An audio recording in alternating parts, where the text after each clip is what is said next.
Okay, so hey, how's everybody? Good, good, good. All right, I'm doing a devlog. This is my devlog for the Space Trader game. I just updated it a little bit, tiny little bit. Um, I'm going to show you what I did really quickly. Here's the code to initialize the points for the planets.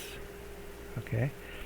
What I modified here was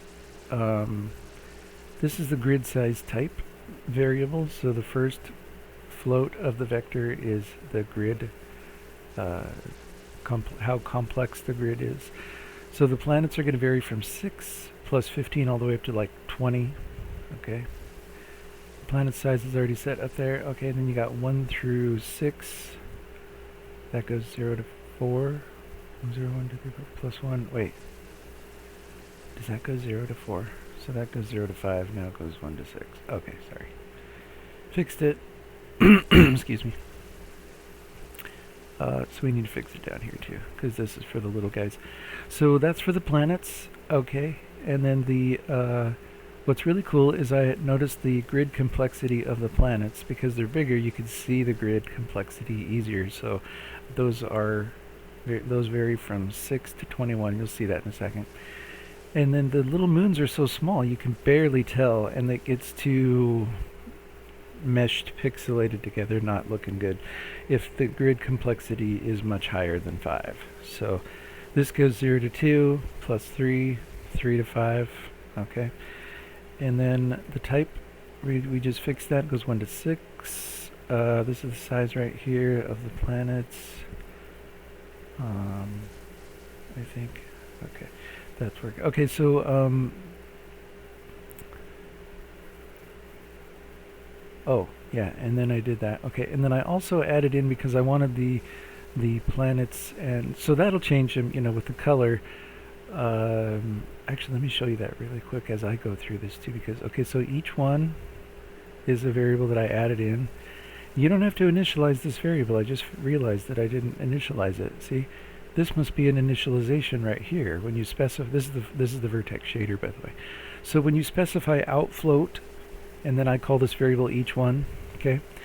So that each one gets assigned the GL vertex ID, which means as you're drawing the vertex, each one gets an ID. So the first point's 0, next point's 1, blah blah blah. Excuse me. So that's the only thing I added, and then I also passed that through. And then, excuse me, I just had my coffee here. So I borrowed the code that I put together from the flower demo, and I put it in here. And I made sure the variables were defined. The only ones I had to define was the cube grid, which is grid type X, and the twist type, which is grid type Y. And also I added in, sorry, I forgot to continue my thought there, but infloat at each one.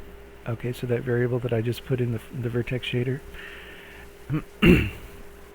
And what's unique about that variable is you notice it's not coming in from the buffer, and it's being generated literally in the vertex shader, and it's being passed through to the fragment shader.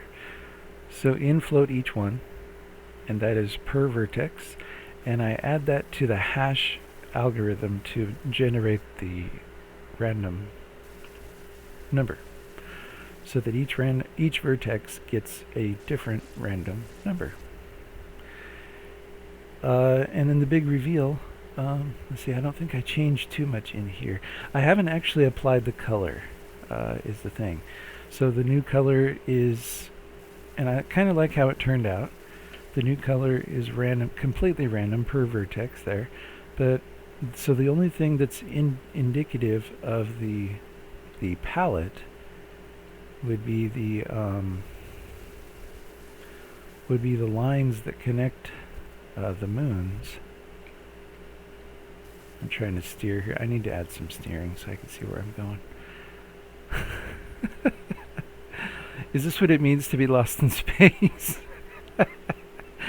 Okay, no, I'm looking also for a great screenshot, which is right there. Okay. So anyways, yeah, the lines are the only thing indicative of the palette, and I would like the planets and the moons themselves to reflect the colors of the palette. So I got to work on that next, and I'm thinking because the color is sent in. So actually, so yeah. So what do we do when we get our color? Hold on, let me do. I was going to end the video right there, but I guess we can add some live programming. So what is it? New color equals that. Color equals that. Okay. Oh. Wait a minute. Wait a minute. Hold on. If I don't know, take this here and do what? Okay. Check distance grid. So this just hashes out the vector 3. Okay. This is how I get serious and think about things. And then what happens to that color as we go through vector 3, C, color plus equals. So it starts at 0, and then you add these things in. New color. Vector C, smooths out. Oh, okay. So let's try this. Because what do we start with? Our color? Okay.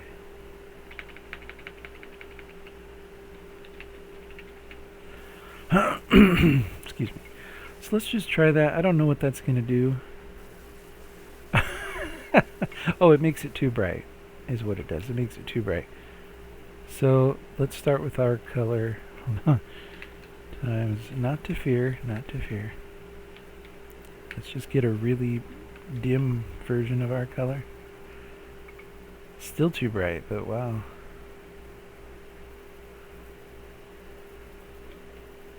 See, it's making it too bright. That's alright. Excuse me. Well, I'm going to work on that next. Anyways, thanks for watching, and we're just going to reset this back to vector 0 before I end the video to show you, let you know, it's all is right with the world. All is right with the world. I just think these things are so cute, and I really love them. Turned my flowers into planets. How about that, folks? That's the miracle of video games. You can do it too. Alright, stay tuned. Thanks very much for watching. Whoops, where's the end button? I gotta hit that.